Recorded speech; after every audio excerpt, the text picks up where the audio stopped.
As we look forward to this coming year, the last 3 months of this year, we walked through a series as we talked about the mission of the church.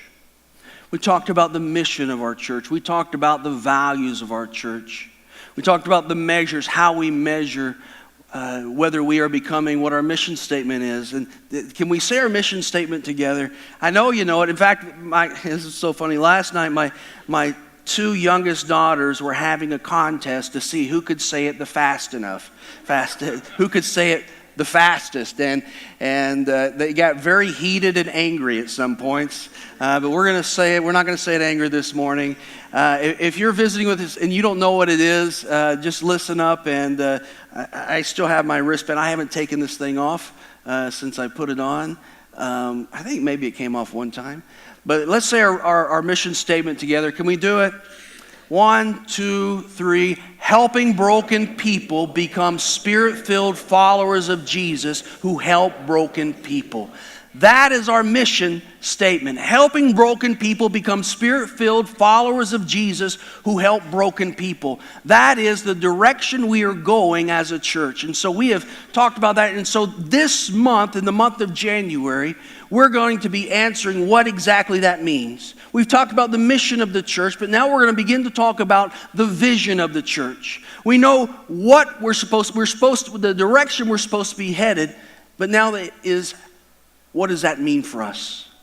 How are we going to accomplish that as a church? What is the vision that God has? We're going to be talking about that is a vision that is going to stretch out for the next few years. We're going to be talking about what that means for us today, what that means specifically for the next few months as we begin heading in the direction of the mission that God has for us, embracing the vision that is being laid out before us.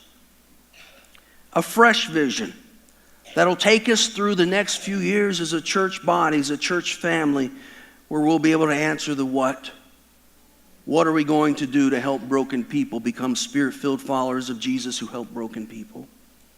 This morning I'm going to read to you. We're going to spend just a little bit of time in God's Word. Then we're going to take the Lord's Supper together. I'm going to read to you this morning out of the book of Habakkuk, chapter 2, verse 2, and then we're going to back up to verse 1. Habakkuk chapter 2, verse 2 says, "Write the vision, make it plain on tablets so he may run who reads it. For still the vision awaits its appointed time. It hastens to the end. It will not lie. If it seems slow, wait for it. It will surely come. It will not delay." God is telling Habakkuk that the vision must be declared. That the vision must be declared so that others can see it, so that others can read it. And that vision will begin to unfold, and it's a vision that's a big vision. And he tells Habakkuk to be patient as it unfolds before him. So this morning, I want to talk about what that means to be patient. What that means to push through, to persevere.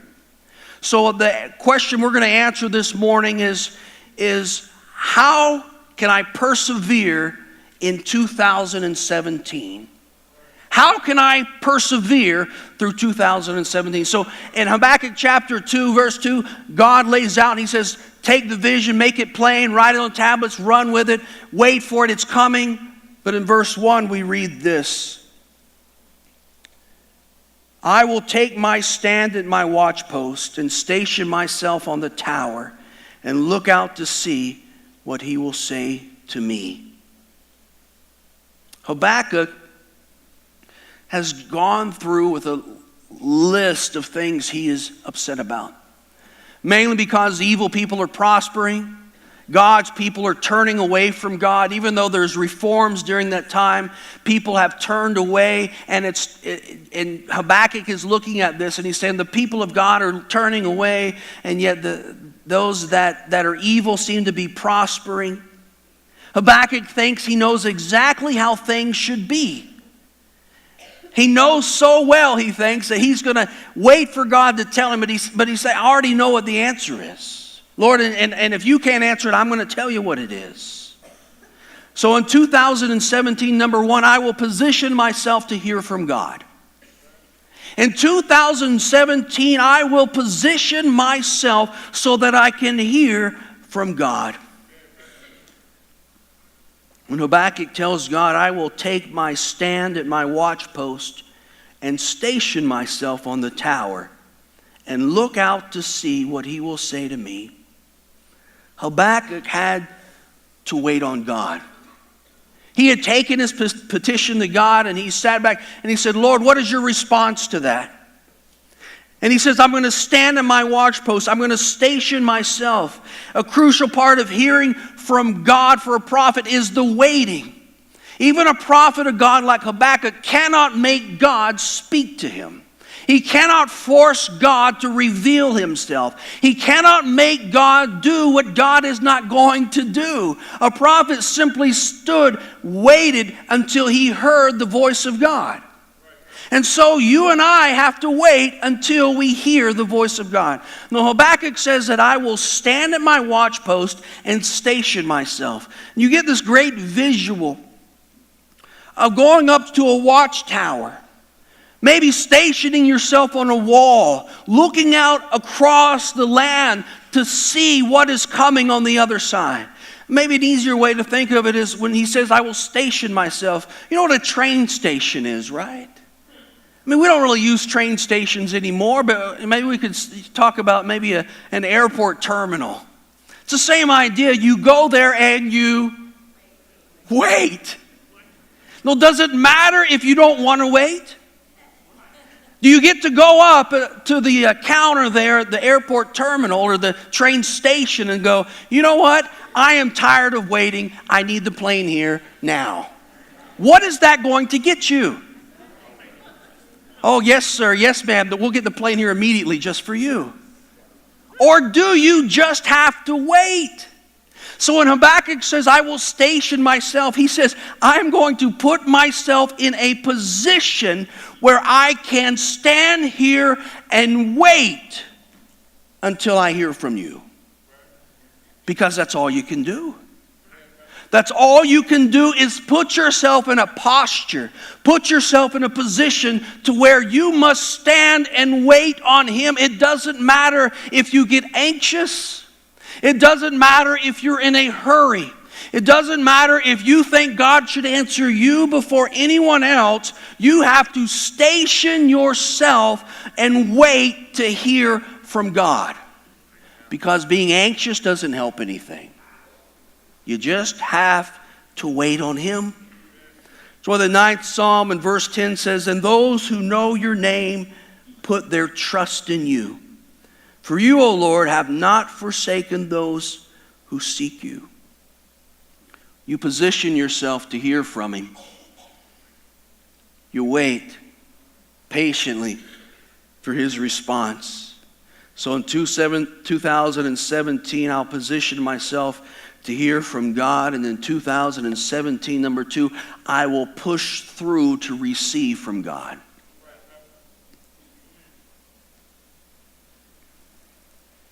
To persevere is to push through the waiting. In 2000, I can't even say it. It's so hard. I keep wanting to say 2016. 2017, I will push through to receive from God. You know, God's responses don't just vary person by person. God's responses in our lives vary by circumstance. Depending on what you are going through, God may answer you in a way differently than he did the last time. God may answer you one way now, and tomorrow he may answer you a different way. Depending on what circumstances you are in, you just simply have to station yourself and wait for him. But then you have to push through. There's a story in 1 Kings chapter 18. You probably know it. 1 Kings chapter 18, the prophets of Baal have come to the mountaintop here with the prophet Elijah to determine which God is the true God. So Elijah says, why don't we build 2 altars, We'll take a sacrifice, we'll cut up the sacrifice, we'll put it on the altar, and then we will call on our God, and we'll see which God sends fire down for the altar, for the sacrifice. So that's what they did. And Elijah said, go first. So the prophets of Baal got their sacrifice, they put it on top of the altar, and they began to cry out to their God, Baal. He was a God that they believed provided. He was a God of harvest and all. So they cried out to him and cried louder and louder and began to dance around and they even began to cut themselves trying to get his attention. And Elijah at some point starts making fun of them and says, "What, is he busy? You know, what's going on? Is he stuck in the bathroom?" This is what he's really laying it on thick. And finally, the entire day goes by until you get into the afternoon when it's time that the Hebrews would offer their normal sacrifice. So Elijah rebuilt the altar there. He built the altar back up, put 12 stones there. He put wood on the altar. He took the sacrifice, cut it up, laid it on the altar. And then he says, "I want you to get water and begin to pour it." They poured water on the altar. They dug a trench all the way around the altar, and they just kept pouring water and water and water on top of the altar and the sacrifice, and it just soaked it, and it ran off and filled this trench all the way around it. And Elijah stood there and he offered a 2-sentence prayer. 2 sentences. And fire erupted from heaven, shot down in a way that we can only imagine, that Hollywood would have a hard time replicating. Fire shot down out of heaven, down onto the altar, and just consumed it all. Everything. The sacrifice, the wood, even the stones were burned up. And of course the water was not left. It was gone. After a 2-sentence prayer. And Elijah leaves there. And he tells Ahab, the king, "Go back to your palace, get something to eat, because I hear a rainstorm coming." See, there had been a drought across the entire land. Crops were dead, animals were dying. Elijah tells Ahab, after this great 2-sentence prayer and God sending fire down from heaven, he says, "Go and back, and I hear rainstorms."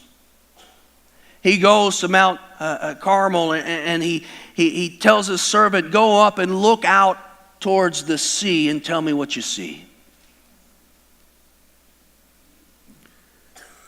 See, Elijah had just experienced the way God had answered his 2-sentence prayer. He's just made a statement of faith to the king. "I hear rainstorms coming." 105th Psalm would be a good psalm for Elijah here. And he says, "Remember the wondrous works that he has done." So he tells his servant, "Climb up to the top and look out to the sea." So the servant climbs, he goes and he walks and he's going on and he makes it all the way up to the top of the hill and he looks out.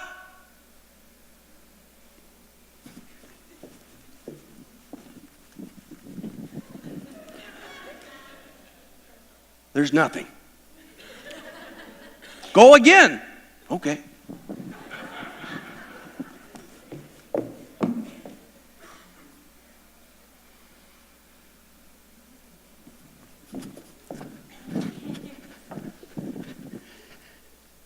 Still nothing. "Again?" "Okay."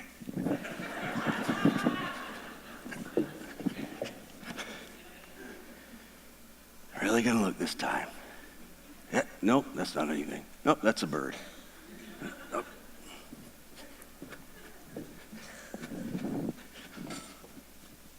Yeah, there's still nothing up there. He does that over and over and over.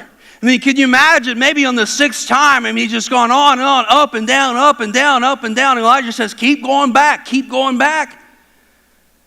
The 6th time he comes back, he goes, "There's nothing there." What does Elijah say?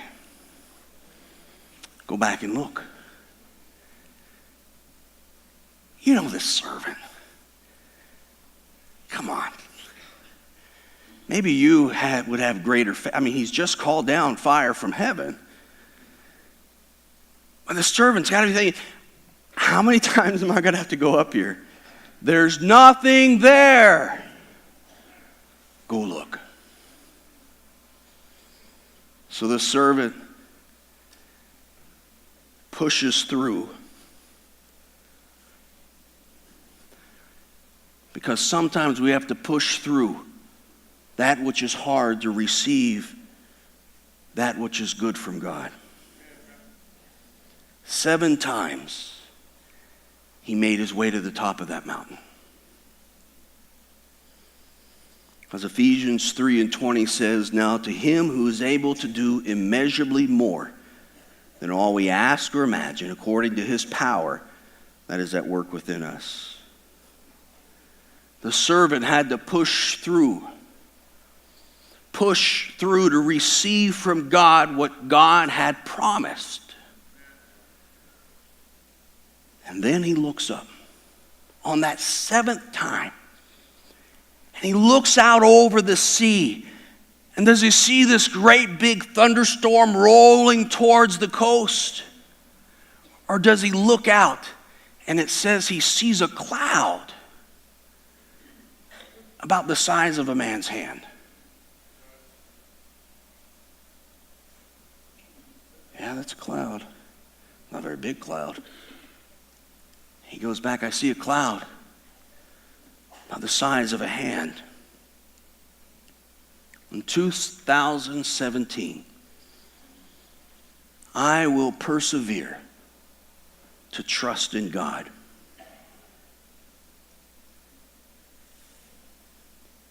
Elijah continued to tell his servant over and over again to go back to the watchtower.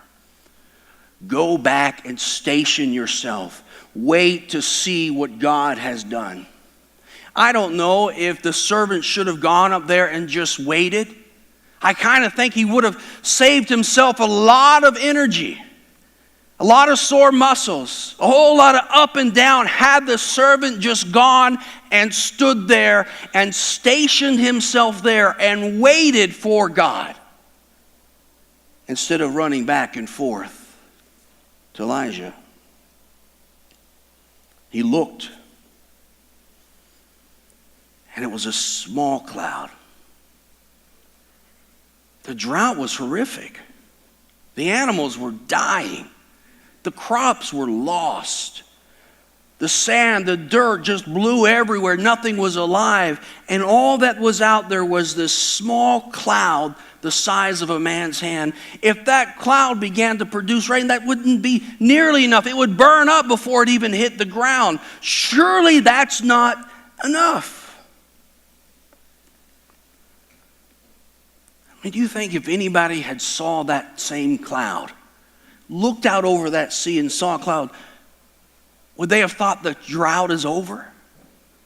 Would they have thought that the drought has come to an end? No, but Elijah had heard from God. And Elijah had heard God say, there is a storm coming. There is rain coming that is going to erase this drought before you. Elijah knew that it was going to happen. Because every outpouring of rain has to begin with the small cloud. It has to begin at a source. See, God had just answered Elijah. He'd answered him suddenly with this fire from heaven, and then he answered Elijah slowly with water. One public, one private, one overtly displayed, another simply provided, one instant and the other delayed. What was the difference? Was it Elijah or was it the circumstance? See, not only do we have to position ourselves to hear from God, and we have to push through to receive from God, but we have to persevere to trust in God no matter what the circumstances are. Because just because God hasn't answered us in the same way as He did previously doesn't mean that God isn't going to answer us. I mean, there's many times that God is teaching us to persevere. If you read over in James chapter 5, verse 18, it says Elijah prayed, and the heavens gave rain, and the earth produced its crops. Now listen, James is talking about faith here. He's talking about God answering prayer, God healing the sick. James is talking about faith that changes everything. And James didn't talk about when Elijah called fire from heaven. You would think that would be an easy one. That Elijah's a man of faith, a man of God, because he called fire from heaven. No, James says, look at Elijah. He prayed and the heavens gave rain. Was it instant? No. It was delayed. Elijah prayed and fire fell down immediately, but then Elijah prayed and prayed and prayed and waited and stationed himself until he heard from God. There are many times that God requires perseverance in our life. Look at Joshua. He marched around the city for 7 days. Naaman, a Syrian army commander that had to go and dip himself in the Jordan River 7 times before God healed him.